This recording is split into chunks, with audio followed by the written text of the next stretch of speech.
चलिए, इस बीच हमारे एक और विशेष मेहमान जुड़ चुके हैं हमारे साथ, उनको भी स्क्रीन पर लेकर के आया जाए। प्रदीप हल्दर साहब रोज़ की तरह हमारे कार्यक्रम का हिस्सा बन चुके हैं। हल्दर साहब, बहुत बहुत स्वागत आपका भी, और बड़ा इंतजार कराया आपने। और पहली टिप्पणी आपकी मार्केट के ऊपर। अब तो रिकवरी काफ़ी तेज देखने को मिल रही है। कल की गिरावट बहुत लोगों को थोड़ा सा डरा गई। आपकी टिप्पणी बहुत छोटे में क्या रहेगी मार्केट को लेकर के? 24,900 के आसपास चल रहे। देखिए, कल का जो सेलिंग था ऑलमोस्ट 16,800 करोड़ के आसपास था। डीआईआई का भी थोड़ा बाइंग था, ऑलमोस्ट 6,700 करोड़ के आसपास है। सो लास्ट आप 3-4 दिन से मार्केट देखेंगे 25,000 एंड 24,800 इसके अंदर ही मार्केट घूम रहा है।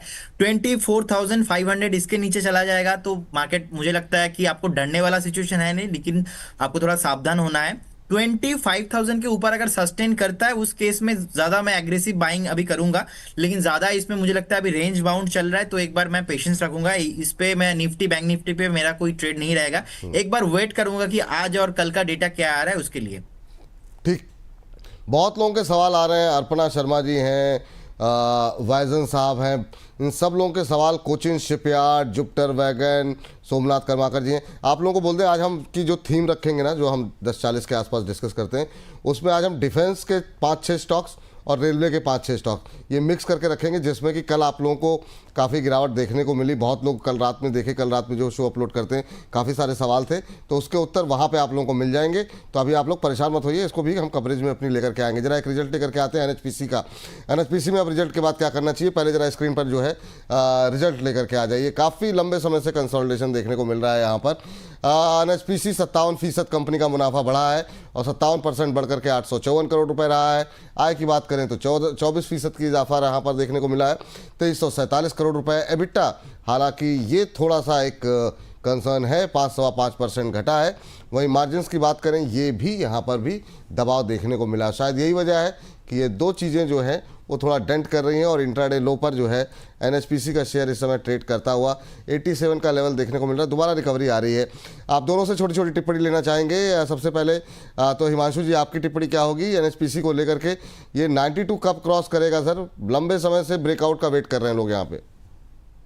हाँ, तो मेरी एनएचपीसी में कोई पोजीशन नहीं है, ना ही ऐसा कोई लेने का प्लान है, लेकिन एनएचपीसी एक टिपिकल साइडवेज स्टॉक की तरह बिहेव कर रहा है, जहां पर अगर मैं अपनी ट्रेडिंग स्ट्रेटजीज को देखता हूं तो मुझे ऐसा स्टॉक चाहिए होता है जिसको मैं बाउंस पे सेल करता हूं और डिप पे बाय करता हूं।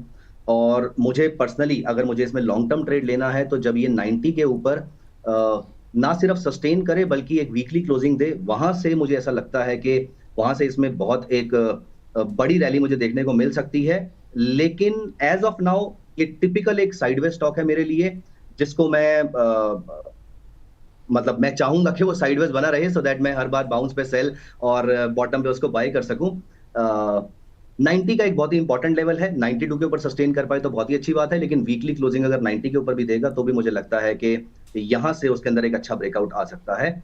और एज ऑफ नाउ तो ये ऐसा लेवल ब्रीच करता हुआ नहीं लग रहा, क्योंकि रिजल्ट्स भी उतने अच्छे नहीं है। कोई ऐसे एक्स्ट्राऑर्डिनरी रिजल्ट नहीं है, क्योंकि ऐसे स्टॉक्स को 92 के ऊपर या अपने किसी बड़ी रेंज को, मल्टी मंथ रेंज को ब्रेकआउट करने के लिए उसको एक शानदार रिजल्ट चाहिए होता है, जिसमें वो आई वुड से अच्छा रिजल्ट है, लेकिन कोई ऐसा एक्स्ट्राऑर्डिनरी रिजल्ट नहीं है। मेरे लिए ये डिप पे बाय और बाउंस पे सेल जैसा स्टॉक मुझे, ठीक सर, नॉट अ रिकमेंडेशन। जी जी, प्रदीप जी, आपकी टिप्पणी सर संक्षेप में क्या करें सर अभी, क्योंकि रिटेलर्स की काफी पोजीशन फंसी है। सर ने जैसे कि बताया 90 के आसपास ही सर एक रेसिस्टेंस है, तो मुझे लगता है कि 90 के अगर ऊपर जाता है तो उस केस में मैं बाई करने में पसंद रहूंगा। फिलहाल इस स्टॉक में ना ऐसा कोई थीम नहीं है कि आज ले लूंगा 2-4 दिन 5 दिन में भागेंगे। अगर आपका व्यू क्लियर कट 7 से 8 महीना 10 महीने का है तो फिर आप बाई करके चल सकते हो। तो फिर ये 87 वाला भाव नहीं है, 82 83 मुझे लगता है एक अच्छा बाउंस, एक अच्छा फेयर वैल्यूएशन हो सकता है। उस केस में आप बाई कीजिए, फिलहाल अवॉइड करना बेटर रहेगा। ठीक, अवॉइड करना बेटर रहेगा। और इस बीच इंडियन ट्रेडर हमारे एक दर्शक ने अपनी आईडी बनाई हुई, करें good morning sir, hope you are good. जी हाँ, बिल्कुल होप क्यों कर रहे हैं सर, बिल्कुल विश्वास कीजिए, पूरी तरीके से बहुत शानदार है। और इन सब के बीच में सीडीएसएल पे काफ़ी सारी क्वेरीज हमारे पास आज आई हुई है, तो अगले रिजल्ट पर जाएं उससे पहले जरा राय आप लोगों की जानना चाहेंगे कि सीडीएसएल में अभी क्या करना चाहिए। काफ़ी शानदार मूव यहाँ पर देखने को मिल रहा है। बहुत लोग फ्रेश एंट्री करना चाह रहे हैं। प्रदीप जी, आपकी क्या सलाह रहेगी? 1450 के आसपास चल रहा है, एक महीने में 10-11% चला है। बाजार की रैली में बीएससी, सीडीएसएल जैसे शेयरों ने अच्छी परफॉर्मेंस दिखाई है। अभी क्या फ्रेश एंट्री की गुंजाइश है क्या? सर लास्ट ना ऑलरेडी 9 मई से लगातार चल रहा था, ऑलमोस्ट 1230 से ऑलमोस्ट हमने देखा 1500 के आसपास हो गया था, कभी भी 15 मिनट का जो मूविंग एवरेज प्राइस है ब्रेक नहीं किया। तो लास्ट दिन हमने देखा 15 मिनट का मूविंग एवरेज प्राइस ब्रेक किया, तो जो है 1465 के आसपास। तो no doubt is a very good stock, जिनके पास है होल्ड करने का सलाह रहेगा। और मुझे लगता है बहुत जल्दी आपको 1650 से लेके 1700 का भाव यहाँ पे आते हुए दिखेंगे, और आपको होल्ड करके चलना है, लेकिन फ्रेश बाई इस जोन पे नहीं करना है। अगर कभी भी आपको यहाँ से 30 to 40 पॉइंट नीचे मिलता है, उस केस में आपको यहाँ पे ऐड करना है। जी ठीक, तो ये राय यहाँ पर निकल के आ रही है। हिमांशु जी, एक चीज़ आपसे समझना चाहेंगे, जब आप कोई भी थीम में जाते हैं या कोई भी ट्रेड लेते हैं, वो एक दो चीज़ क्या होती है जो हमारे दर्शकों को अगर आप बताएं कि मतलब क्राइटेरिया क्या होता है? क्या आप फंडामेंटल्स देखते हैं या सिर्फ चार्ट देखते हैं, डेरिवेटिव डेटा को एनालिसिस करते हैं? वो शेयरों को चुनने के पहले आपका प्रोसेस क्या होता है?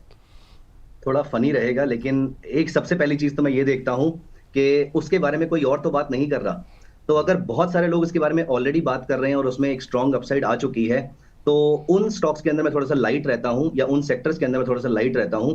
मैं जनरली, मुझे पर्सनली ऐसा लगता है कि जिन स्टॉक्स को दुनिया भूल चुकी है और धिक्कार रही है, ऐसे सेक्टर्स के अंदर और ऐसे स्टॉक्स के अंदर मुझे ज्यादा जल्दी रैली मिल जाती है, ज्यादा जल्दी अच्छे अपॉर्चुनिटीज मिल जाती है। सो आई पर्सनली सी के ऐसे कौन कौन से सेक्टर्स, ऐसे कौन कौन से स्टॉक्स है जिसके बारे में दुनिया कम से कम बात कर रही है, या फिर जिनको बहुत ज्यादा प्यार नहीं मिल रहा है उस मार्केट से। तो पहली चीज तो ये होती है, अनडाउटेडली एक कन्विक्शन होती है कि कौन सा थीम इस समय निकल के आ रहा है। जैसे कि आज की डेट के अंदर मुझे पर्सनली ऐसा लगता है कि हमारा ऑब्वियसली वॉर की वजह से बहुत नुकसान होते हैं, और लेकिन एक यहाँ पर जो इनडायरेक्ट बेनिफिट इंडिया को मिलने वाला है, वहां पर हमें डिफेंस सेक्टर के अंदर बहुत बेनिफिट मिलने वाला है। सो अपने आसपास मेरे ख्याल से हमारे सारे व्यूअर्स अगर अपने आंख कान खुले रखेंगे तो ऐसी बहुत सारी अपॉर्चुनिटीज हैं जो हमें आसपास मिल जाती हैं। जैसे हमारे ब्रह्मोस की पूरे दुनिया भर के अंदर बहुत तारीफ हो रही है। तो इस पॉइंट ऑफ व्यू से मैंने अभी रिसेंटली डिफेंस सेक्टर के ऊपर मैंने अपनी वेटेज को थोड़ा सा इंक्रीज किया था। इसके अलावा अगर छोटे छोटे थीम्स की अगर हम बात करें, तो जब कभी भी मार्केट्स ऊपर बढ़ती हैं तो मेरा सबसे पहली नजर जो है वो कैपिटल मार्केट के स्टॉक्स की तरफ जाती है। तो ये कुछ छोटी छोटी चीजें हैं जो मेरे माइंड में रहती हैं, जिसकी वजह से मैं किसी सेक्टर या स्टॉक को चुनता हूं। ठीक सर, चलिए, तो ये बड़ी अच्छी बात बताई आपने, जो है कि जब दुनिया जिसके पीछे भाग रही है उसके पीछे मत भागो। लेकिन थीम को भी आपने दोनों बातें कही, एक तो पूरी दुनिया जहाँ भाग रही वहाँ मत भागो, दूसरा थीम पर ध्यान दो। यानी जैसे अब डिफेंस पे तो सबकी निगाहें हैं, लेकिन ऐसा नहीं कि लोग देख रहे हैं उस तरफ तो आप देखेंगे ही नहीं। तो आपने ये अच्छा किया कि दोनों अपने आसपास थोड़ा सा अगर नजर डालें हम, तो बहुत सारी चीजें ऐसी हैं जो निकल के आ रही होती हैं, वहां पर हमें बहुत सारे थीम्स ऑटोमेटिकली मिलते हैं। बहुत अच्छी बात सर। वघेला साहब हैं और भी बहुत लोग हैं। जोमेटो पे काफ़ी सारी बात हो रही है सर, कह रहे हैं बहुत लोग खरीदना चाह रहे हैं। प्रदीप सर, क्या खरीदना चाहिए जोमेटो या अवॉइड करना चाहिए? अभी आपकी राय क्या है अपने क्लाइंट्स को जोमेटो को लेकर के? यहाँ पर भी रिटेल पार्टिसिपेशन काफ़ी ज़्यादा, काफ़ी लंबे समय से है, कहानियाँ काफ़ी रहती हैं, लगातार चर्चाओं में रहता है। अभी क्या करना चाहिए सर जोमेटो पे? देखिए, मुझे लगता है कि सर पर्टिकुलर स्टॉक ने एक्चुअली लास्ट बहुत चला था, उसके बाद नीचे आया है। आपने देखा है कि 195 के नीचे नहीं आया, तो आपको अगर लेना है इस जोन से 195 का स्टॉप लॉस मेंटेन कीजिए। अगर आप थोड़ा और रिस्क रेशियो को बेटर करना चाहते हो तो उस केस में आप 210 215 कभी भी आता है तो उस केस में लीजिए, लेकिन 195 का ही आपको स्टॉप लॉस मेंटेन करना है। क्योंकि देखिए, एक टाइम पे राकेश झुनझुनवाला जी ने बताया था कि जोमेटो बहुत नीचे आ जाएगा, उसके बाद हमने देखा जोमेटो आफ्टर आईपीओ लिस्टिंग नीचे भी आया, 60-70 रुपीज तक आ गया था। हमने बाद में देखा पूरा एक रैली आया, रैली में जोमेटो 300 के आसपास आ गया था। बाद में अभी मार्केट नीचे आया था तो करेक्शंस हुआ है, लेकिन 195 के नीचे नहीं गया। तो मुझे लगता है 195 एक परफेक्ट स्टॉप लॉस हो सकता है। तो 195 स्टॉप लॉस मेंटेन कीजिए और इस पर्टिकुलर काउंटर को होल्ड कीजिए। मुझे लगता है बहुत जल्दी आपको यहाँ से और पॉजिटिव रिटर्न आते हुए दिखेंगे। सर, एक अपडेट देना चाहूंगा, केआर रेटिंग लिमिटेड का हमारा कॉल था आज से 3 से 4 दिन पहले। बिल्कुल, उसमें सेकंड दिन मैंने टारगेट एंड जो है स्टॉप लॉस हमने रिवाइज किया था, कल भी चला, आज भी चला सुबह सुबह। तो मुझे लगता है शॉर्ट टर्म पे जिन्होंने बाय किया था उनको प्रॉफिट बुक कर लेना चाहिए। अगर चार्ट में कुछ प्रॉब्लम नहीं है, अगर आपको लगता है कि नहीं आपका रिस्क लेने का कैपेसिटी और ज्यादा है, तो मुझे लगता है यहाँ पे 1522 का स्टॉप लॉस होना चाहिए, थोड़ा दूर होगा, इसमें टारगेट भी लंबी होगा। एटलीस्ट आपके 6 से 8 महीने का व्यू बनाना चाहिए। देखिए, शॉर्ट टर्म पे जो होना था, मैंने कॉल दिया था उस टाइम पे बहुत कम प्राइस था, तो उस टाइम पे आई थिंक मुझे अभी देखना पड़ेगा कि कितना प्राइस था मैंने जिस टाइम पे दिया था। अभी तो कल भी चला है बहुत, आज भी चल रहा है। सो बेसिकली इसमें मुझे लगता है 1850 से लेके 1900 का टारगेट के लिए आपको बाइक करना चाहिए, और एटलीस्ट आपको 6 से 8 महीने का व्यू रखना चाहिए। 1522 1520 आपको एक स्टॉप लॉस मेंटेन करना चाहिए। क्या आप म्यूट हो गए सर? ओके। जी सो सर इस जोन पे सर आपको एक बार प्रॉफिट बुक करना है, जिन्होंने लास्ट वीक ही बाय किया था। ठीक। और अगर आपके पास 6 8 महीने का व्यू है तो आपको एक बार लेके चलना है। चलिए 6-8 महीने का व्यू है तो लेके जा सकते हैं, अदरवाइज जिन्होंने उस 2-3 दिन पहले लिया था प्रदीप जी की सलाह पर वो प्रॉफिट बुक कर लें। लेकिन सवाल यहाँ पर आपसे लास्ट होगा सर, आपको कहीं जाना भी है। आपकी टिप्पणी हिमांशु जी, टाटा मोटर्स को लेकर के क्या होगी? टाटा मोटर्स टूटा जब यूएस के अंदर काफ़ी ज़्यादा बातें चल रही थी ट्रेड वॉर को लेकर के, लेकिन अब जिस तरीके की रिकवरी बीच में देखने को मिली है, अभी करंट लेवल पे कैसा लग रहा है? आज इंट्राडे हाई पे ट्रेड करता हुआ 728 का लेवल देखने को मिल रहा है। फ्रेश एंट्री जिनको लेनी है, अगर कोई लेना चाहे तो क्या कर सकता है, और कौन से लेवल्स आपको इंपॉर्टेंट लग रहे हैं यहाँ पर? मैं जो आप टाटा मोटर्स के बारे में डिस्कस करूंगा, it should not be seen as a recommendation. मैं अपना यहाँ पर थॉट शेयर कर रहा हूँ। मुझे पर्सनली ऐसा लगता है, जैसे कि मैंने अभी पिछली स्टेटमेंट में भी ये बात बोली थी, कि जिस स्टॉक की बहुत ज्यादा पिटाई हो रही हो, जिस स्टॉक को लोग बहुत ज्यादा डिसलाइक कर रहे हो, ऐसे स्टॉक्स के अंदर आपको अपॉर्चुनिटीज ढूंढनी चाहिए। टाटा मोटर्स इतनी अच्छी अपसाइड मारने के बाद जिस तरीके से वो गिरा, वहां पर उसने इसके मीम्स बनना स्टार्ट हो गए, सभी लोगों ने इसके बारे में पेसिमिज्म शो करना स्टार्ट कर दिया। ऐसे टाइम पर इतने फॉल के बाद कभी भी मार्केट जब वहां से रिकवर करना स्टार्ट करती है तो और एक सस्टेन्ड रिकवरी अगर शो करती है तो वहां से हमें अच्छी अपसाइड देखने को मिलती है। Now coming to the levels of Tata Motors इस समय as of now, Tata Motors is one classic example of this kind of stock, जिसके बारे में हम पहले बात भी कर रहे थे। 728 730 के आसपास का जिस लेवल पे मार्केट अभी चल रही है, यहीं पर आपका एक काइंड ऑफ रेजिस्टेंस है। पहली अपवर्ड रैली के बाद जो मार्केट ने अप्रोक्सीमेटली 550 550 के लेवल से देना स्टार्ट किया था, वहां से उसको पहली बार यहाँ पे रेजिस्टेंस मिला है। इस लेवल के ऊपर अगर 730 740 के ऊपर मार्केट सस्टेन करती है तो यहां से मुझे अच्छी तेजी देखने को मिल रही है। As long as this stock is trading above 600 odd rupees और मे बी 620 रुपीज के आसपास, जब तक ये लेवल मेंटेन्ड है तब तक टाटा मोटर्स में मुझे पर्सनली ऐसा लगता है that dip should be seen as a buying opportunity. मैं अपने ट्रेड्स के लिए I would be seeing dips as a buying opportunity, क्योंकि जितनी पिटाई टाटा मोटर्स शेयर की हुई है और जितना पिछले कुछ महीनों में उसने नेगेटिव रिटर्न्स सबके अकाउंट के अंदर दिए हैं, उसकी वजह से स्टॉक में बहुत ज्यादा पेसिमिज्म बिल्डअप हो गया था, और पेसिमिज्म से ही एक स्टॉक के अंदर अपवर्ड रैली अच्छी देखने को मिलती है।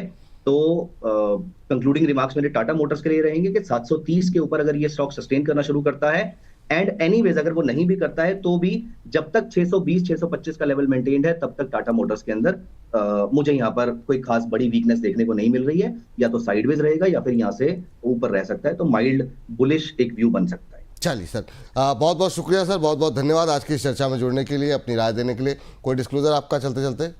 हाँ, मैंने जितनी भी स्टॉक्स के अंदर बात करी है उसमें मेरी पर्सनली कोई पोजीशन हो भी सकती है और नहीं भी हो सकती है, लेकिन मैंने जितनी भी बात करी है उसमें none of these should be seen as a recommendation to buy or sell. These were just for educational purposes. ये सिर्फ आपकी हेल्प करने के लिए थे। प्लीज मेक श्योर कि आप अपना एनालिसिस और ड्यू डिलिजेंस जरूर करें। चलिए सर, बहुत बहुत जी जी, बहुत बहुत थैंक यू सर, शुक्रिया आज की इस चर्चा में जुड़ने के लिए। चलिए अब यहाँ से कमान जो है प्रदीप हल्दर जी आपको अकेले संभालनी होगी, और इस बीच एक टिप्पणी लेना चाहेंगे, कुछ एक रिजल्ट्स को जो है कार्यक्रम में जो है लेकर के आते हैं, जिसमें कि आज नतीजे निकल कर के आए हैं हिंडाल्को लेकर के जरा स्क्रीन पर लेकर के आ जाइए। हिंडाल्को के नतीजों को जरा डिस्कस कर लेते हैं। हिंडाल्को में अगर आज हम देखें तो आज ये ट्रेंड में भी शामिल है। 1% के आसपास की तेज़ी, यहाँ पर 66% का मुनाफा कंपनी का बढ़ा है और ये 5284 के आसपास चल रहा है। रेवेन्यू में 16% की बढ़त, 64,890 का लेवल देखने को मिल रहा है। एबिटा अगर हम बात करें तो 43% के आसपास की बढ़ोतरी यहाँ पर रही है, 10,296 करोड़ रुपए के आसपास रहा है। कंपनी ने 5 रुपये पर शेयर का डिविडेंड का भी ऐलान किया है। सर प्रदीप सर, हिंडाल्को कैसा लग रहा है? मेटल पैक पे आपका व्यू क्या है? अभी क्या करना चाहिए हिंडाल्को पे सर? सर मेटल पे मेरा व्यू न्यूट्रल है, ना ही ज्यादा पॉजिटिव ना ही ज्यादा नेगेटिव, क्योंकि ये धीरे धीरे चलता है। तो मुझे लगता है अभी जो 660 के ऊपर सस्टेन कर रहा है, आपको एक बार वेट करके जाना है। बहुत जल्दी आपको 680 एंड 695 का टारगेट यहाँ पे आते हुए दिखेंगे। सो आपको एक बार स्टॉप लॉस भी मेंटेन करना है। स्टॉप लॉस रहेगा 635। सो 635 स्टॉप लॉस कीजिए, और आपको बहुत जल्दी यहाँ पे आपको बहुत जल्दी मतलब नेक्स्ट 45 टू 60 डेज में आपको यहाँ पे 695 से लेके 700 का टारगेट आते हुए दिखेंगे। होल्ड करके चलना है। ठीक सर, चलिए 2-3 सवाल फटाफट बस दर्शकों के ले लेते हैं। एक स्वाति जैन जी है, कह रही प्लीज़ इरिडा को रिव्यू कर दीजिए। इरिडा लगातार हमारे कार्यक्रम का हिस्सा बना हुआ है, परिवार की तरह हो गया है सर। इरिडा पे एक आपकी राय जानना चाहेंगे। दूसरा सवाल विनीता गुप्ता जी का है, वो स्कीपर को लेकर के है, जो आपकी कॉल भी थी, 506 पर लेकर के बैठी हुई हैं, कह रही हैं अभी क्या करना चाहिए। तो इन दो के चार्ट्स जरा फटाफट आप इनको लेवल्स बता दीजिए सर। सर इरीदा अभी उनको होल्ड करना है, 171 के आसपास है। मुझे लगता है बहुत जल्दी यहाँ पे 200 के ऊपर आ जाएंगे, क्योंकि अभी चला नहीं है रेलवे काउंटर्स। और इसकी पार देखिए, पहला टारगेट तो अचीव हो गया, तो आपने प्रॉफिट बुक क्यों नहीं किया। सेकंड टारगेट 530 का था, 519 आया है। सो ऑल टाइम्स तो ऑल कॉल चलेंगे नहीं। तो एक बार कृपया करके ध्यान दीजिए हाथ जोड़ के, कि जितना टारगेट बोला गया है, स्टॉप लॉस बोला गया है, आप बैठे मत रहिए। एक ना शायरी मुझे याद आ रहा है कि मार्केट में लॉस तो होगी, तुम रुक सकते हो तो रुको। मार्केट में लॉस तो होगी, तुम रुक सकते हो तो रुको। सभी है भीड़ में टिप्स लेने में, तुम भी लेना चाहते हो तो लो। सभी है भीड़ में टिप्स लेने में, तुम भी लेना चाहते हो तो लो। बिना सीखे बिना जाने कौन अमीर बनता है। जो बस पसीना बहा के सीखता है वो भी पैसा कमाता है, वही पैसा कमाता है। तो मेरा सब व्यूअर से यही रिक्वेस्ट रहेगा कि कभी कभी टारगेट्स का अगर पास 10 रुपया बाकी भी है तो बुक कर लीजिए। 500 का 530 टारगेट था, मतलब 6% होता है अप्रॉक्स। 520 हाई था, प्रॉफिट बुक कर लेना चाहिए था। अभी आपको एक स्टॉप लॉस मेंटेन करना है 475 के आसपास। 475 का स्टॉप लॉस के साथ होल्ड करें। ये शायरी वारी कब से करने लगे सर आप? मतलब क्या कितनी प्रतिभाएं आपके अंदर छुपी हुई हैं, मतलब चार्ट भी देख लेते हैं, फंडामेंटल भी देख लेते हैं, शायरी वायरी भी कर लेते हैं, और क्या चाहिए मतलब जो है। वाह, बहुत शानदार सर, बहुत शानदार। चलिए इस बीच कुछ एक शेयरों पे बातचीत कर लेते हैं, एक दो रिजल्ट और उसके बाद से आज की थीम की तरफ बढ़ते हैं। टोरेंट फार्मा सर, फार्मा शेयरों पे आज काफ़ी ज़्यादा पिछले कुछ दिनों में मोमेंटम रहा है फार्मा को लेकर के।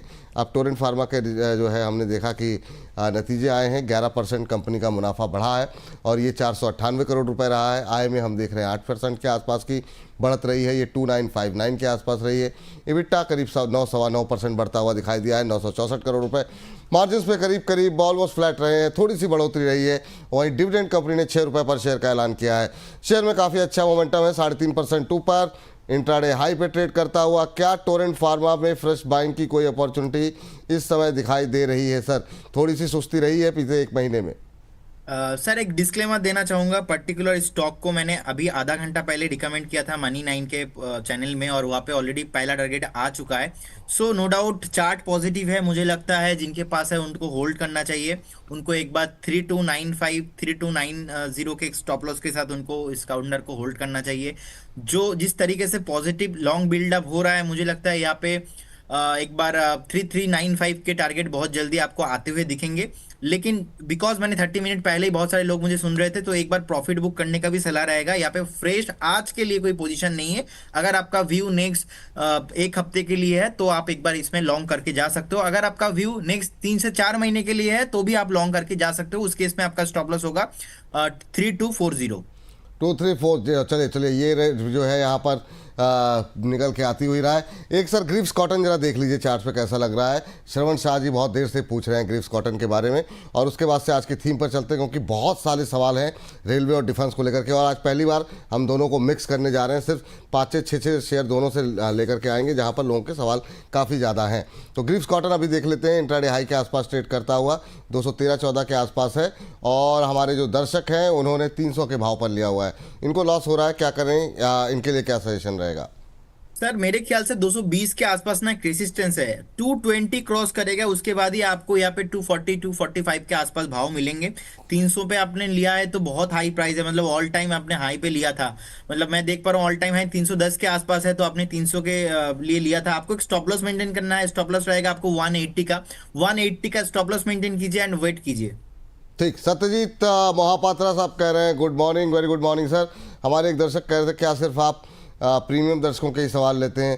प्रीमियम दर्शक वाले कह रहे हैं हमारे सवाल नहीं लेते, आप कह रहे हैं खाली प्रीमियम वालों के सवाल लेते हैं। ऐसा नहीं है सर, सवाल सबके लिए जा रहे हैं। हाँ, लेकिन जो लोग प्रीमियम हैं उनको थोड़ी सी वरीयता जरूर देते हैं, लेकिन उनके भी कई बार सवाल मिस हो जा रहे हैं। उसका क्या सोल्यूशन हो उस पर हम लोग विचार कर रहे हैं कि अलग से कोई शो लेकर के आए, लेकिन थोड़ी सी संख्या उनकी और बढ़ जाए हमारे प्राइम मेंबर्स की, उसके बाद हम उनके लिए अलग से शो जो है वीकेंड पर जो है प्लान कर रहे हैं। चलिए सर, अब जरा आज की थीम पर लौटते हैं। 2 सेक्टर जिनकी अच्छी खासी रैली हुई, जिस पर आपसे अलग अलग थीम पर बातचीत भी हुई और इन दोनों सेक्टर को कल हमने बहुत अच्छी खासी पिटाई भी देखी। अब लोग काफ़ी ज़्यादा परेशान हैं, कह रहे हैं कि अब क्या करें, यहाँ पर कल ही लिया था और तुरंत ही लेते ही टूट गया। सबसे पहले सर रेलवे पे आपसे काफ़ी लंबा डिस्कशन हुआ था। रेलवे से एक शेयर लेंगे, फिर एक शेयर डिफेंस से, इस तरीके से आज के कार्यक्रम इस थीम की बातचीत करेंगे। शुरुआत इरकॉन से करना चाहेंगे। इरकॉन पे काफ़ी सारे सवाल हैं। सुल्तान अली साहब का सवाल है, 300 शेयर उन्होंने 260 पे लिए हैं और भी बहुत सारे लोगों के सवाल हैं। तो इरकॉन पे अभी क्या करना चाहिए सर, जरा एक बार जरा बताइए इन लेवल्स के आसपास। अब जो लोग हायर लेवल पे लिए हुए हैं 190 के आसपास चल रहा है, 1-1.25% की मजबूती है, लेकिन कल की जो पिटाई हुई है वो काफ़ी ज़्यादा थी। आपकी टिप्पणी क्या होगी अभी इरकॉन पे? सर देखिए, मुझे लगता है कि उनको होल्ड करना चाहिए। अभी पर्टिकुलर काउंटर मुझे बहुत ही फेवरेट है, अभी बहुत चला नहीं है, लास्ट 1-2 हफ्ते से थोड़ा चला है, चला नहीं है, तो एक बार होल्ड करने का सलाह रहेगा। मुझे लगता है बहुत जल्दी आपको यहाँ पे 210, 220 एंड उसके ऊपर भी भाव आते हुए दिखेंगे। नेक्स्ट 6 से 8 महीने के लिए आपको होल्ड करना है। अभी एवरेजिंग वगैरह करने की कोई सलाह तो नहीं है ना सर? अभी एवरेज भी आप कर सकते हो, इसमें कोई प्रॉब्लम नहीं है, आप एवरेज करके जा सकते हो। पोटेंशियल बहुत है सर इसमें, नेक्स्ट 6 से 8 महीना वेट करना पड़ेगा एक बार ना, 6-8 महीना होल्ड करना पड़ेगा, ये सलाह यहाँ पर निकल के आ रही है। इसी के साथ साथ जरा नज़र डाल लीजिए IRFC को लेकर के भी 1.5% से ज़्यादा की मजबूती है, 139 का लेवल देखने को मिल रहा है। और यहाँ पे अभी क्या करना चाहिए, क्योंकि दो तरह के लोग हैं, एक जिन्होंने अभी लिया कुछ दिन पहले, 2-3 दिन के अंदर जब रैली आ रही थी, एक वो लोग हैं जो हायर लेवल पे रिकवरी का वेट कर रहे हैं कि उनके भाव भी आएंगे, जल्दी आएंगे। उन दोनों के लिए क्या सलाह रहेगी IRFC पे? सर मुझे लगता है कि रेलवे पे मैंने कल ही आपको बात किया, देखिए मैं पॉजिटिव हूँ, पूरे तरीके से पॉजिटिव हूँ, आपको वेट करना चाहिए। अभी 139 के आसपास ट्रेड हो रहा है, मुझे लगता है बहुत जल्दी यहाँ पे आपको 170 और 200 का भाव आते हुए दिखेंगे। 6 से 8 महीना वेट कीजिए, नो एग्जिट, होल्ड करने का सलाह रहेगा। अगर कल को थोड़ा बहुत नीचे भी आता है, उसमें आपको परेशानी का होने का कोई बात नहीं, आपको एक स्टॉप लॉस मेंटेन करना है 105 स्टॉप लॉस के साथ आप होल्ड कीजिए। बहुत जल्दी आपको all time high entire railway counters पे आपको आते हुए दिखेंगे। इस बीच तेज कुमार जी कह रहे हैं सर आज तो कोई पिक बता दो। सर रोज ही पिक बता रहे हैं, अभी थोड़ी देर में फिर पिक आएगी। हल्दर साहब लगे हुए हैं अपने डेटा को खंगालने के लिए, जैसे ही कुछ आएगा वो आपको बताएंगे। लेकिन इस बीच अगली कंपनी लेंगे हम जरा डिफेंस से, जो है कोचिन शिपयार्ड के साथ शुरुआत करना चाहेंगे। डिफेंस में आज सबसे ज़्यादा क्वेरी हमारे पास अलग अलग नामों से कोचिन शिपयार्ड पे बहुत ज़्यादा सवाल आए हैं, जिसमें विनोद गांधी जी हैं, जिसमें एक हमारी महिला दर्शक भी थी, उनका भी सवाल था, नाम मिस हो गया, माफ़ी चाहेंगे। लेकिन सर कोचिन शिपयार्ड 2000, हाँ एक दर्शक ने क्या लिखा था कि सर सभी लोग कह रहे हैं 60% तक नीचे आएगा। ये कौन है सभी लोग सर? यहाँ पे हमारे साथ भी एक्सपर्ट बैठे हुए हैं, 60% नीचे जाने की बात तो मतलब किसी ने नहीं कही, लेकिन आपको पता नहीं कौन सा, आप कहाँ से राय ले रहे हैं कि कह रहे हैं सब लोग 60% तक टूट जाएगा। आज फिलहाल 0.25% ऊपर है, 1831 का लेवल देखने को मिल रहा है, अभी भी अपने 52 वीक हाई से काफ़ी नीचे है। आपका क्या सलाह रहेगी सर? बहुत लोगों ने जिनके 1900-2000 के आसपास ले रखा है, क्या करें? 52 वीक आप देखेंगे, 52 वीक से ना ऑलमोस्ट 52% नीचे आया था, अभी रिकवरी करने के बाद अभी भी 33% नीचे ही है। हमने 2 दिन पहले जो शो किया था उस टाइम पे प्राइस था, उस टाइम का डे हाई था ऑलमोस्ट 2000 के ऊपर प्राइस था, और मैंने बताया था मैं इस जोन पे कंफर्टेबल नहीं हूँ, नीचे आएंगे तो मैं बाय करूंगा। देखिए आज और आज का भी लो है 1761 के आसपास, तो एक तो पहला बाय हो चुका है।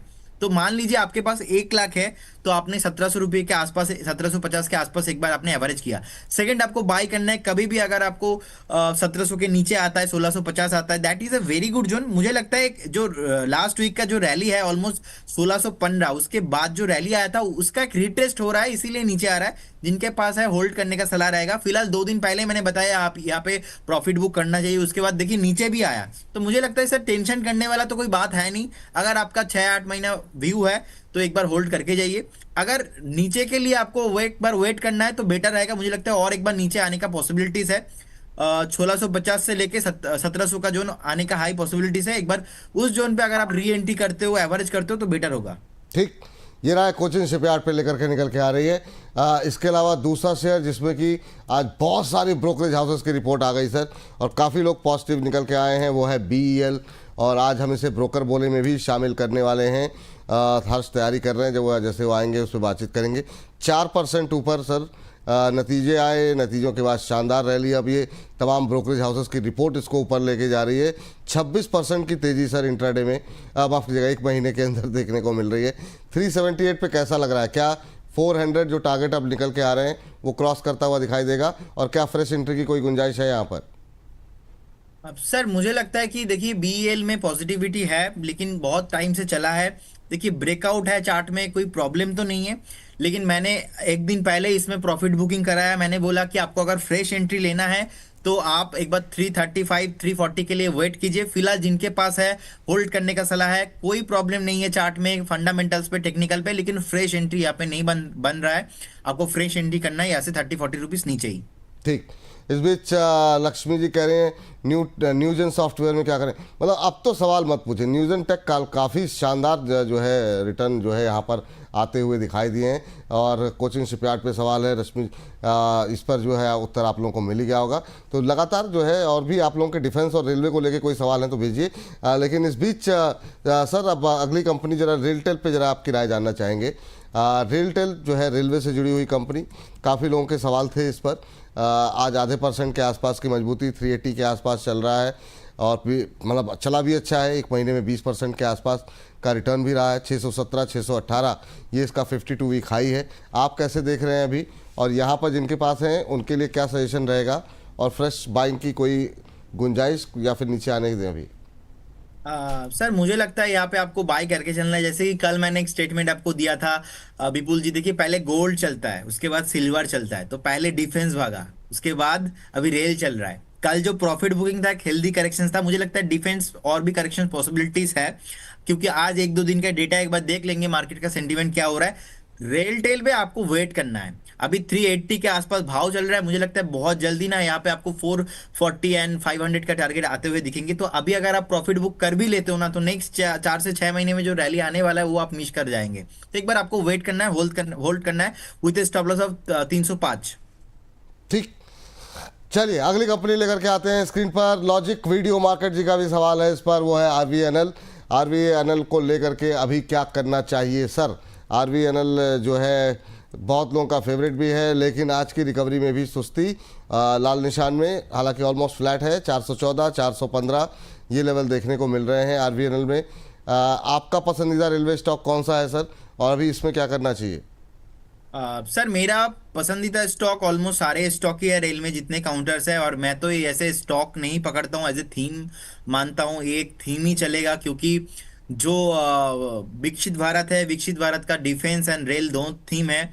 और देखिए ये बहुत ही अच्छा कंपनी है आरवीएनएल। मुझे लगता है 414 415 के आसपास अभी चल रहा है, और नीचे आने का पॉसिबिलिटीज है 395। जैसे कि मैं बोल रहा हूँ, और नीचे आने का पॉसिबिलिटीज है 395, क्योंकि मुझे छोटा सा प्रॉफिट बुकिंग मैं एक्सपेक्ट कर रहा हूँ। सर लोगों को जितना भी बता दो ना, समझ में नहीं आता है। डिफेंस में बताया, करेक्शंस आया, रेल पे भी बता रहा हूँ कि बुलिश हूँ, फिर भी पता नहीं, देखिए समझ में नहीं आता। न्यू जेन पे कल हमने दोनों प्रॉफिट ही टारगेट ही अचीव करा दिया, फिर भी क्वेश्चन है। सो सर विपुल जी, मैं तो आपको रिक्वेस्ट करूंगा ना, आप ना एक शो बनाइए अलग से, जहाँ पे थोड़ा बहुत अलग डिस्कशन होगा। तो सर इंटायर रेलवे काउंटर को लेके मैं थोड़ा पॉजिटिव हूँ। मुझे लगता है आपको यहाँ पे भी एक बार वेट करना चाहिए। ठीक। अब जैसे कुछ लोगों के सवाल आ रहे हैं सर, मैं तो खाली दर्शकों के सवालों की बात कर रहा हूँ।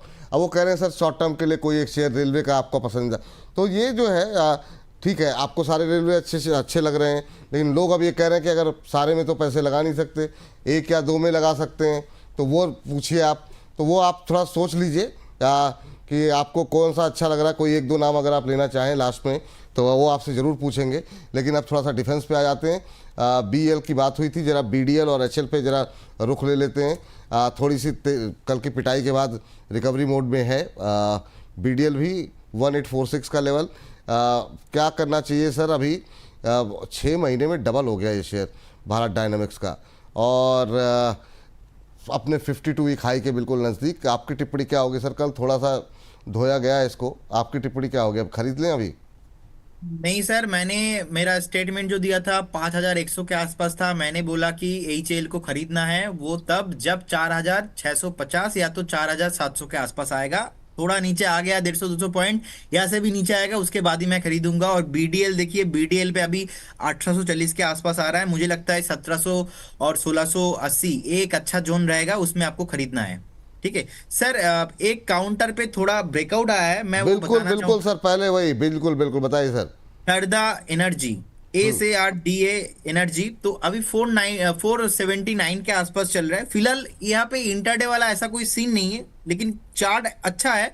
मुझे लगता है अगर आपके पास ए काउंटर होगा तो नेक्स्ट 15 से 20 दिन में अच्छा खासा आपको रिटर्न देके जा सकता है। आपका पहला टारगेट होगा 490 का और सेकंड टारगेट होगा 510 का। देखिए बहुत लंबा टारगेट है, तो 1-2 दिन में नहीं आएगा, आपको वेट करना पड़ेगा। और ये इंटरडे भी पिक नहीं है, ये आपको एक बार डिलीवरी में लेके जाना है, क्योंकि पैटर्न अच्छे से बना है। एक रेंज बाउंस के साथ ट्रेड होता है हर बार, जैसे कि लास्ट 3 टाइम्स हमने देखा कि 430 440 के आसपास से एक ब्रेकआउट आया था, तो वहां से ही ना बार बार चलता है स्टॉक। तो इस बार भी सेम हुआ सर, रिस्पेक्ट किया सपोर्ट को, उसके बाद अभी वॉल्यूम के साथ एक बार ऊपर आ रहा है। तो मुझे लगता है कि आपको एक बार 490 और उसके बाद 510 का टारगेट के लिए यहाँ पे बाई करना चाहिए। इन स्टॉप केस लॉस में आपका स्टॉप लॉस भी होगा, स्टॉप लॉस रहेगा आपका 455।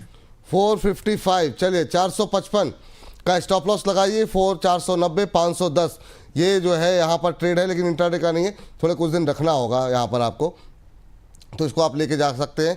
अब 481 के आसपास ट्रेड करता हुआ एकदम से एक जो है यहाँ पर अच्छे वॉल्यूम के साथ खरीदारी आती हुई दिखाई दे रही है शारदा एनर्जी एंड मिनरल्स के अंदर।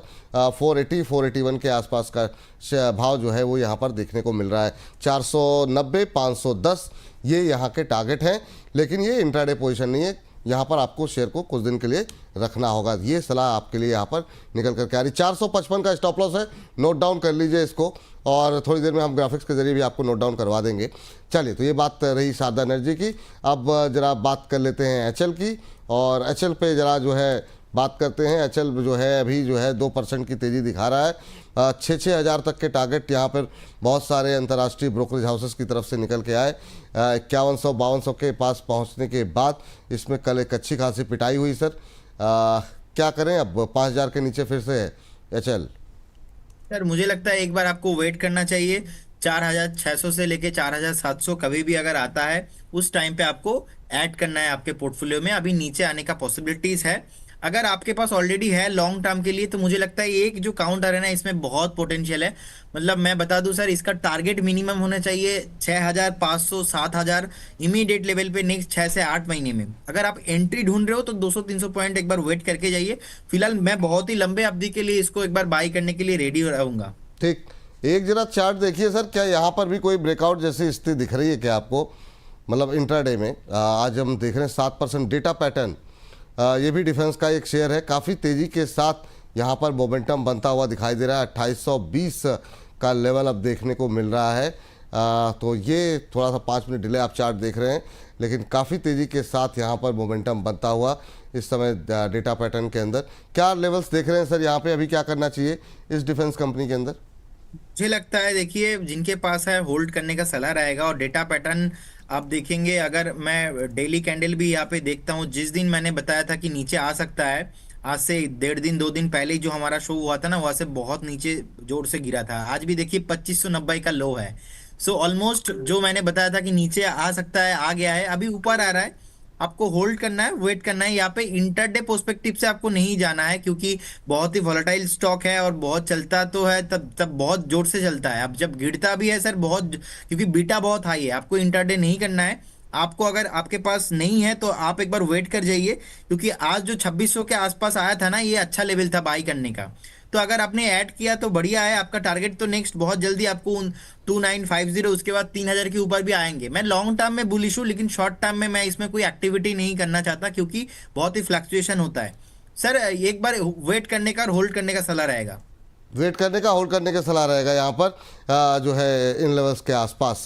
चलिए, तो ये बात जो है डेटा पैटर्न पे निकल करके आ रही है। रेलवे पे दोबारा लौटते हैं और अगली कंपनी लेकर के आते हैं, जुपिटर वैगन। ये आज 2-2.25% के आसपास की मजबूती, 400 का लेवल क्रॉस करता हुआ दिखाई दे रहा है यहाँ पर। सर एक बार फिर से 400 के ऊपर डेटा पैटर्न, अब माफ कीजिएगा जुपिटर वैगन, क्या सलाह रहेगी आपके करंट लेवल पे? मुझे लगता है विपुल जी, यहाँ पे एक्चुअली जिनके पास है उनको होल्ड करना चाहिए। एक सपोर्ट है ऑलमोस्ट 378 के आसपास, वो नहीं ब्रेक किया, तो एक बार सबको वेट करना चाहिए। कंपनी फंडामेंटली बढ़िया है। फिलहाल फ्रेश बाई इस जोन पे मत कीजिए। जिस दिन नीचे रहेगा थोड़ा, जैसे कि कल नीचे था, आज बाई मत कीजिए। अगर फिर भी आपको एक हफ्ते में कभी भी नीचे मिलता है उस जोन पे, आप ऐड कर जाइए। 6-8 महीने में मैं पॉजिटिव देखता हूँ JWL को, जुपिटर वैगन को। मुझे लगता है बहुत जल्दी आपको यहाँ पे 430 से लेके 450 का भाव यहाँ पे आते हुए दिखेंगे। चलिए, तो ये राय जुपिटर वैगन को लेकर के निकल करके आ रही है। अगली कंपनी पे जरा नज़र डालते हैं, और वो भी जरा टीटागढ़ लेकर के आते हैं। आज 5% की तेज़ी यहाँ पर देखने को मिल रही है। कल भी हमने इस पर बातचीत की थी, और कल जो है हम अच्छी खासी गिरावट यहाँ पर देखी थी। इस रिकवरी में कहाँ तक जा सकता है सर? 932 के आसपास अभी ट्रेड करता हुआ टीटागढ़। देखिए, मुझे लगता है जिनके पास है उनको होल्ड करना है। टीटागढ़ में मैं बहुत ही पॉजिटिव हूँ, क्योंकि आप देखेंगे 63% नीचे आया था। तो इंटरेस्टिंग पॉइंट है ये, 63% नीचे आया, उसके बाद अभी रैली नहीं हुआ। अभी ऑलमोस्ट जो लो था 730 के आसपास, फिर से अभी रैली होना स्टार्ट हुआ है। आप अगर 6-8 महीना वेट करके जाते हो, 1150-1200 बहुत जल्दी आपको आते हुए दिखेंगे। तो इसलिए यहाँ पे शॉर्ट टर्म एक्टिविटी मत कीजिए। पैसा डाल रहे हो तो फिर आप 6 महीना 8 महीना वेट कीजिए। 1150-1200 का टारगेट बहुत आपको जल्दी आते हुए दिखेंगे। 1150-1200 तक के टारगेट देखने को मिल सकते हैं। और इस बीच अगली कंपनी पे नज़र डालते हैं। और सर, आप भी नज़र बना करके रखिएगा शेयरों के ऊपर, जो इंट्राडे कॉल या फिर पोजिशनल कॉल कोई अगर निकल करके आए। जरा मजगांव पे अब अगली टिप्पणी कर दीजिए सर। मजगांव डॉक जो है आज 1.25% नीचे, 3375 3376 ये लेवल देखने को मिल रहे हैं। अभी क्या करना चाहिए? इन लेवल्स के आसपास ऊपर से थोड़ा सा हल्का होता हुआ दिखाई दे रहा है, 10-20 रुपए। आपकी टिप्पणी क्या होगी सर? देखिए, काप एंड हैंडल पैटर्न बना है, और हमने देखा कि जैसे कि उस दिन हमने बात किया, उसके बाद थोड़ा डीप भी मिला है इसमें। आज देखिए 1% के आसपास अभी प्रॉफिट, 1-1.5% के आसपास पॉजिटिव होके अभी ट्रेड हो रहा है। मुझे लगता है काप एंड हैंडल पैटर्न के बाद एक रिटेस्ट अभी भी पेंडिंग है। रिटेस्ट वो है 3120 के आसपास, 3150 के आसपास आने का पॉसिबिलिटीज है। तो जिनके पास है होल्ड करने का सलाह रहेगा, बार बार बाई सेल मत कीजिए। अब फ्रेश एंट्री लेना चाहते हो तो यहाँ पे नहीं, यहाँ से और भी 200 पॉइंट नीचे अगर आता है तो उस केस में आप लीजिए, अभी नहीं। अभी नहीं लेना है। GRSC भी स्क्रीन पर लेकर के आ जाइए सर जरा। एक और डिफेंस का शेयर, GRSC जो कि इसी शिप डिफेंस के अंदर वो आता है। 3.25% ऊपर ट्रेड करता हुआ 2500 के आसपास पहुंच रहा है। अभी कहां तक जा सकता है, और क्या ये भी अपने 52 वीक हाई की तरफ बढ़ता हुआ दिखाई दे रहा है? नो डाउट डिफेंस को लेके मैं पॉजिटिव हूँ। जिनके पास है होल्ड करने का सलाह रहेगा। 52 वीक भी हाई दे सकता है, हाई पॉसिबिलिटीज है। फ्रेश बाय यहाँ पे नहीं करना है, क्योंकि जितने अच्छा चला है लास्ट 2-3 हफ्ते से, मुझे लगता है एक प्रॉफिट बुकिंग आ सकता है, जैसा कि हमने 1-2 दिन पहले ही रिकमेंड किया था। देखिए, इसका मतलब ये नहीं कि आपको आज ही इमीडिएटली बाय करना है, आज ही आपको यहाँ पे डाउनफॉल आ जाएंगे, ऐसे नहीं। आपको वेट करना है, दिस इज मार्केट। तो आपको एक बार ऐसे हड़बड़ी करके बाय नहीं करना है, वेट करना है। वो रहेगा 2150 से लेके 2200 का लेवल कभी भी आता है, उस जोन पे आप एक बार ऐड कीजिए, अभी नहीं। ठीक है सर। लास्ट कंपनी इस पे जो है जिस पर कि तो आपकी राय जानना चाहेंगे, वो है अपोलो माइक्रो। जरा चूँकि ये छोटी कंपनियां जो हैं, इन पे भी काफ़ी एक्सपेक्टेशन काफ़ी ज़्यादा है। आज 8% की रिकवरी यहाँ पर देखने को मिल रही है, 145 का लेवल। बहुत लोग ढूंढ रहे हैं ऐसे शेयर जो कि थोड़े से सस्ते हों डिफेंस के अंदर। क्या ये वो शेयर हो सकता है अपोलो माइक्रो? कैसा लग रहा है आपको चार्ट्स पे सर? चार्ट सर ठीक ठाक है, लेकिन लेना है 158 के ऊपर। 158 के आसपास एक रेसिस्टेंस है, जहां पे ऑलरेडी 3 बार रीटेस्ट हो चुका है, तो उसके बाद नहीं चला था। तो 158 160 एक रेसिस्टेंस रहेगा। अगर कभी भी 160 के ऊपर जाता है, उस केस में आप बाय करके चल सकते हो। उस केस में आपका टारगेट आएगा 185 से 190 का। आपको उस केस में एक स्टॉप लॉस भी मेंटेन करना पड़ेगा 135 का। 135 का। चलिए, अब अभी की थीम को समाप्त करें उससे पहले सर, डिफेंस को लेकर के, रेलवे को लेकर के कोई एक या दो शेयर जो कि इतने सारे चार्ट्स आपने पढ़े देखे, कुछ ज़्यादा अच्छा लग रहा हो, जहाँ पे अभी भी बाइंग अपॉर्चुनिटी आपको दिखाई दे रही हो, जो सबसे अच्छे आपको एक दो शेयर लग रहे हो, उस पर आपकी राय क्या होगी? वो कौन से होंगे? देखिए, RVNL मुझे रेल में अच्छा लगता है, लेकिन 415 के आसपास चल रहा है। करेक्शंस आए तो लीजिए। RVNL हो गया, टीटागढ़ रेल हो गया, IRCTC, ऑल काउंटर्स पे आपको थोड़ा थोड़ा करके इन्वेस्ट करना है नेक्स्ट 6 से 8 महीने के लिए। मुझे लगता है बेटर होगा आपके लिए। डिफेंस में BEL, HAL one of the top counters है, लेकिन यहाँ पे फ्रेश बाई आज नहीं करना है, आज तो ऊपर है, उस दिन आपको निवेश करना है। नेक्स्ट अगर एक दो हफ्ते में कभी भी डिप मिलता है, जैसे कि हमने 2 दिन पहले शो किया था, कल डिप मिला, कल थोड़ा इन्वेस्ट कीजिए, आज नहीं करना है, और एक बार वेट करके जाइए, फिर से कभी डिप मिलता है, तो ऐसे करके ना आप सेफ रहेंगे हमेशा। तो एक बार with all respect and regard 6 से 8 महीने के लिए आपको बाय करना है। रेलवे में बेल हेल मुझे बहुत, डिफेंस में रेलवे, डिफेंस में मुझे बेल और हेल बहुत ही अच्छा लगता है, और अपना जो रेलवे काउंटर है यहाँ पे आरवीएनएल आईआरएफसी मुझे बहुत ही फेवरेट लगता है, मेरा फेवरेट चलिए, काउंटर है। ठीक है, तो ये राय आप लोगों के लिए निकल के आती हुई डिफेंस और रेलवे को लेकर के। अगर आप फंसे हुए हैं तो घबराने की आवश्यकता नहीं है, वेट करिए, तुरंत मत खरीदिए, तेजी में गिरावट आए तब खरीदने की सलाह है। कल मौका था खरीदने का, अगर आप चूक गए तो कोई बात नहीं, फिर मौका मिलेगा बाजार के अंदर। लेकिन और कहाँ पे मौके बन रहे हैं उसके लिए चलते हैं हर्ष के पास, सीधे ब्रोकर बोले पे।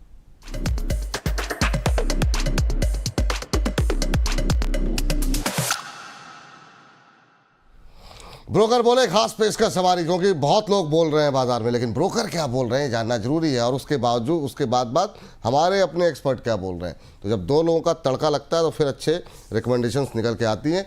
हर्ष बताइए आज की पहली कंपनी कौन सी है? ये पहली कंपनी रिटेल निवेशकों की काफ़ी पसंदीदा स्टॉक है, साउथ इंडियन बैंक की हम लोग बात कर लेते हैं। यहाँ पर आईसीआईसीआई सिक्योरिटीज़ की यहाँ पर रिपोर्ट आई है, खरीदारी की सलाह दी है, 37 रुपीज़ का टारगेट दिया, यानी कि मौजूदा भाव से करीब 28% का अपसाइड इनको यहाँ पर दिख रहा है। क्यों दिख रहा है? सबसे पहले तो उन्होंने कहा कि Q4 के जो नतीजे हैं वो उम्मीद से बेहतर रहे। दूसरी चीज़ उन्होंने कही कि आप लगातार ये 7वां क्वार्टर है जब कंपनी के रिटर्न ऑन एसेट जो है वो 1% के ऊपर बने हुए हैं। दूसरी चीज़ उन्होंने कहा कि जो नेट इंटरेस्ट इनकम है उसमें थोड़ा सा दबाव ज़रूर देखने को मिल रहा है, लेकिन अगर आप स्लीपेज के मोर्चे पर आप देखें तो वहाँ स्थिति एकदम सुधार देखने को साफ तौर पे मिल रहा है। इसके अलावा 2-3 चीज़ें और उन्होंने बोली। यहाँ पे उन्होंने बोला कि जो बैंक की जो अन्य आय है उसमें मजबूती देखने को मिल रही है। एमएसएमई की बात करें अगर सेगमेंट की, वहाँ पे भले ही नेगेटिव नंबर्स हैं यहाँ पर, लेकिन अगर आप कोर एसएमई बुक की अगर बात करें तो धीरे धीरे वहाँ पर भी सुधार देखने को मिल रहा है। और साथ ही FY26 के लिए जो यहाँ पे ग्रोथ है वो 12% और FY25 के लिए 10% की ग्रोथ का अनुमान जताया जा रहा है। चलिए, तो यहाँ पर 37 रुपये तक के टारगेट, बहुत लोगों को राहत की सांस मिली होगी। ये शेयर जब से इसका राइट इशू आया था ना, उसके बाद से मतलब जो है इसने 30 का लेवल दिखाया ही नहीं है। सर अब थोड़ी सी अच्छी रिकमेंडेशन आनी शुरू हुई है, क्या करना चाहिए साउथ इंडियन बैंक में अभी? विपुल जी, मुझे लगता है 30 के आसपास एक रेसिस्टेंस है, अगर 30 के ऊपर क्रॉस होता है उस केस में आपको बहुत जल्दी 35 और 37, मैं एग्री करता हूँ इस रिपोर्ट से, और मुझे लगता है आपको देखने को मिलेंगे। देखिए 1300 करोड़ के आसपास प्रॉफिट भी पोस्ट किया है, नो डाउट चार्ट पैटर्न अच्छा फॉर्मेशन से भी हुआ है, बहुत टाइम से कंसोलिडेशन चल रहा था, तो उसके बाद लगातार 2 हफ्ता पॉजिटिव है। 30 के आसपास रेसिस्टेंस है, 30 के ऊपर अगर क्लोजिंग देता है उस केस में 35-37 टारगेट आने का नेक्स्ट 5 से 6 महीने में हाई पॉसिबिलिटीज है। चलिए, 30 के ऊपर का लेवल ध्यान रखिए, एक बार 30 तोड़ेगा फिर इसका कुछ भला होगा। 35 से 37 तक के टारगेट। चलिए दूसरी कंपनी पे बात करते हैं, हर्ष बताइए। जी, दूसरी कंपनी है भी रिटेल निवेशकों की काफ़ी पसंदीदा कंपनी है, भारत इलेक्ट्रॉनिक्स। तो नतीजा है उसके बाद ब्रोकर ने अपनी रिपोर्ट शेयर की है, जेपी मॉर्गन की रिपोर्ट है, ओवरवेट की सलाह दी और 445 रुपये का स्टॉक का टारगेट दिया, और अभी भी स्टॉक में एक बम्पर तेजी देखने को मिल रही है। अब इन्होंने क्या कहा है, देखिए इन्होंने साफ तौर पर ये कहा है कि सबसे पहले अगर बात करें तो मीडियम टर्म जो ग्रोथ आउटलुक है वो बहुत मजबूत दिख रहा है इनको, अगर मीडियम टर्म की बात करें। दूसरी चीज़ इन्होंने कही कि अभी जो भारत और पाकिस्तान के बीच में तनाव था, कंपनी के जरिए जो भी इक्विपमेंट्स, जो भी वेपन्स के जरिए जो इस्तेमाल होने वाले पुर्जे बनाए गए, उसका शानदार इस्तेमाल देखने को मिला। हम सब जानते हैं आकाश मिसाइल में भी यहाँ पर भारत इलेक्ट्रॉनिक्स का योगदान है। तो जो तमाम तरह का जो कॉन्ट्रीब्यूशन रहा है यहाँ पर, तो उसमें भारत पाकिस्तान में जो कंपनी की तरफ से जो वेपन्स है और तमाम तरह की जो चीज़ें देखने को मिली, उसमें एक मजबूती देखने को मिली है। इसके अलावा गाइडेंस की अगर बात करें, चाहे वो रेवेन्यू की बात हो या ऑर्डर इनफ्लो की बात हो, वो आने वाले दिनों में और मजबूत देखने को मिलेगा। आप देखिए जो चालू वित्त वर्ष चल रहा है उसके लिए 27,000 करोड़ का यहाँ पे ऑर्डर इनफ्लो आता हुआ दिख सकता है। और ये कब बढ़ सकता है? ये बढ़ सकता है जबकि quick reaction surface to air missile अगर ऑर्डर मिल जाता है, यहाँ पे जो सरफेस से एयर मिसाइल ऊपर मारा जाता है, हिट किया जाता है, अगर ये ऑर्डर भी मिल जाता है तो ये जो ऑर्डर इनफ्लो होगा वो 57,000 करोड़ तक पहुंचता हुआ दिखेगा, जो कि काफ़ी बड़ा नंबर है।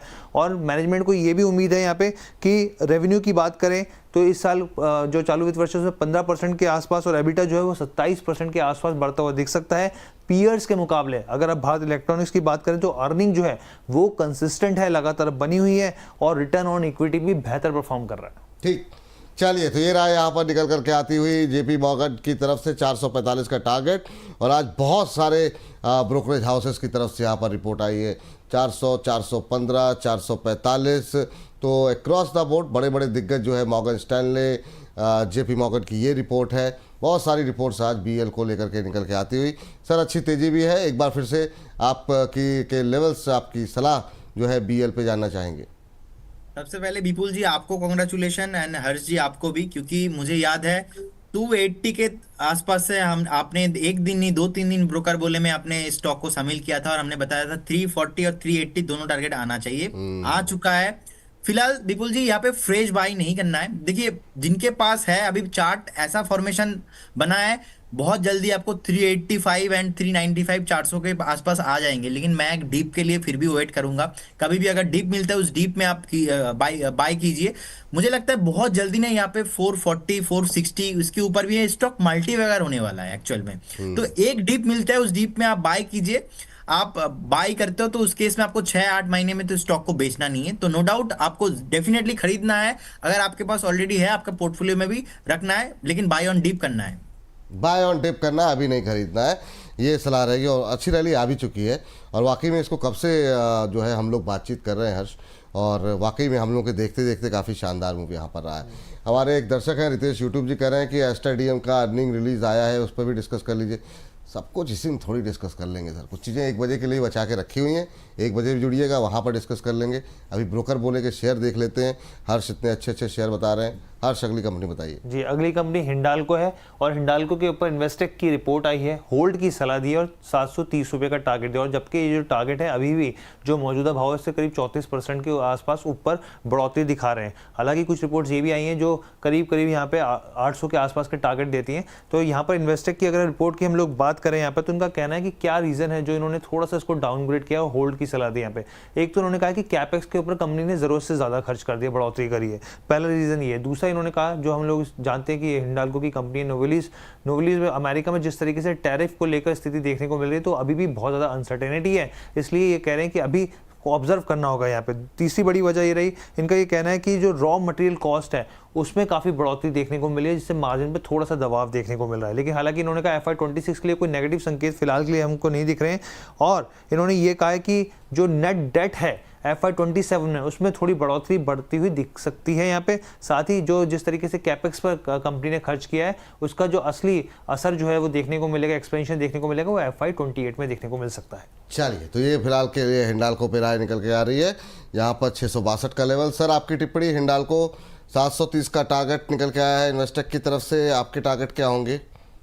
सर मुझे लगता है ना, यहाँ पे एक 680 के आसपास रेसिस्टेंस है, तो आपको एक बार वेट करना चाहिए। पहले तो 680 क्रॉस करना होगा। सेकंड, अगर आप बाई करना चाहते हो इस काउंटर को, मुझे लगता है 645 से लेके 650 एक अच्छा वैल्यूएशन मिल सकता है। तो फिलहाल अभी तो यहाँ पे कुछ हलचल नहीं हो रहा है, पर साइड में रेसिस्टेंस भी है।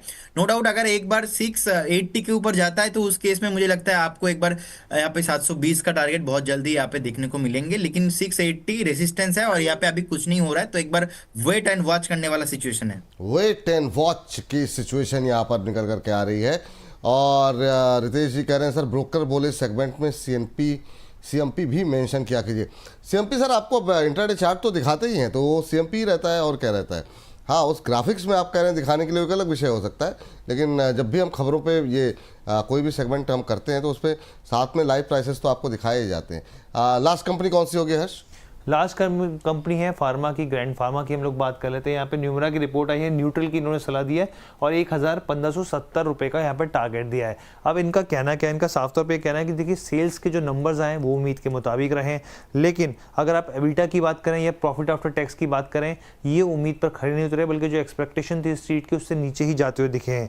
इसके पीछे की वजह जो है, कंपनी की तरफ से जो एम्प्लॉयज़ के ऊपर काफ़ी खर्च करते हुए जो दिखे यहाँ पे, यानी कि एम्प्लॉय एक्सपेंसेस जो है वो काफ़ी हायर रहे हैं, जिसका असर यहाँ पर देखने को मिला है। इसके अलावा इनकी जो यहाँ पे एक आर्म है यहाँ पे सेनेक्सी, जो कि CDMO बिजनेस से जुड़ी हुई है, उसकी वजह से रेवेन्यू में एक अच्छी ग्रोथ देखने को मिली है। वरना अगर ये भी नहीं होते तो इसका असर साफ तौर पर रेवेन्यू में भी, अगर आप इसको हटा दें तो नेगेटिव तौर पर देखने को मिल रहा है। इसके अलावा टेंडर लॉस भी होते हुए दिखे हैं यहाँ पे, और मैनेजमेंट को उम्मीद है कि FY26 के मिड में स्थिति जो थोड़ी ग्रोथ की है वो बेहतर होती हुई दिख सकती है। इतनी मेहनत करके रिपोर्ट बनाई है न्यूमरा ने, और 19 रुपये ऊपर का टारगेट देने के लिए तो थोड़ा सा मतलब बचना चाहिए इतनी मेहनत करने से। सर आपकी राय क्या रहेगी यहाँ पर? ग्लैंड फार्मा अभी 1552-53 पे चल रहा है, 51 पे 3.5% ऊपर, 1570 का टारगेट न्यूमिरा दे रहा है। आप कुछ टिप्पणी करना चाहेंगे इस पर? सर एक डिस्क्लेमर देना चाहूंगा। मैं थोड़ा टाइम पहले ही शो कर रहा था तो उसमें मैंने कॉल दिया था, पहला टारगेट आ भी गया है। और मुझे लगता है कि देखिए वीकली बेसिस पे चार्ट अच्छा बना है, फॉर्मेशन अच्छा बना है। नेक्स्ट जो रेजिस्टेंस आ रहा है 1600 के आसपास, तो डेफिनेटली 1600 का टारगेट भी बहुत जल्दी आपको आते हुए दिखेंगे इसमें। लेकिन आज कल में नहीं, थोड़ा आपको टाइम देना पड़ेगा क्योंकि फार्मा सेक्टर में बहुत टाइम से रैली नहीं हुआ था, नीचे ही आ रहा था, तो अभी चल रहा है थोड़ा। तो मुझे लगता है कि 1600 के आसपास एक रेजिस्टेंस है। जैसे ही 1600 के ऊपर यहाँ पे क्रॉस करेगा, मुझे लगता है बहुत जल्दी आपको यहाँ पे 1750 का टारगेट के लिए आप लॉन्ग टर्म के लिए बाई करके जा सकते हो। एटलीस्ट आपका व्यू होना चाहिए 6 से 8 महीना, उससे पहले नहीं। तो सर ये कॉल हमने थोड़ा टाइम पहले दिया था, उसका पहला टारगेट आज ऑलमोस्ट 1571 के आसपास अभी हिट हो चुका है। तो फिलहाल आज के लिए यहाँ पे अपॉर्चुनिटी नहीं है, लेकिन यहाँ पे मैं 6 से 8 महीने के लिए पॉजिटिव हूँ जी सर। हमारे प्रोड्यूसर साहब कह रहे हैं आज सारे टारगेट पहले ही बता करके आ गए हैं सर। आप यहाँ पे खाली रिवीजन कर रहे हैं, उसका कॉल नहीं बता रहे, खाली आप ये बता रहे रिकमेंडेशन पहले हो चुकी थी। एक्चुअली सर क्या होना है, हर बार डिस्क्लेमर देना इंपॉर्टेंट है। आज तो थोड़ा मैं लेट हो गया, कल से पक्का टाइमली ज्वाइन करता हूँ मैं। नहीं, बहुत अच्छी बात सर, बहुत अच्छी बात है उसमें, और आपके टारगेट हमेशा हिट होते हैं। हर्ष, थैंक यू, धन्यवाद आपका, बहुत बहुत शुक्रिया इतनी अच्छी रिकमेंडेशंस ब्रोकर्स की बताने के लिए हमारे दर्शकों को, और उस पर मुहर लगवाने के लिए प्रदीप हलदर जी की बहुत बहुत धन्यवाद। तो ब्रोकर बोले में फिलहाल इतना ही।